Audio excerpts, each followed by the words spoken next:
আমি শুধু একটু আমার ছবিটা নিয়ে কথা বলি। জলে জলে তারা ছবি পরিচালিত ছবি, অরুণ চৌধুরী পরিচালিত বাংলা সিনেমা জলে জলে তারা, যেখানে আমি অভিনয় করেছি। আমার সাথে অভিনয় করেছে নাই এবং আরো অনেক শিল্পীরা অভিনয় করেছে। পাবেল ভাই, সবাই এখানে অনেক অনেক ভালো অভিনয় করেছে।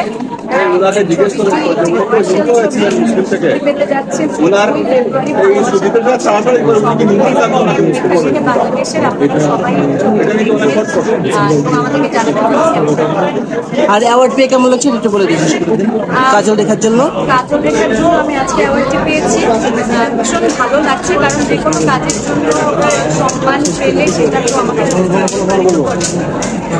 আচ্ছা, একটা প্রশ্ন আছে, আপনি তো মুসলিম ধর্ম ত্যাগ করেছিলেন।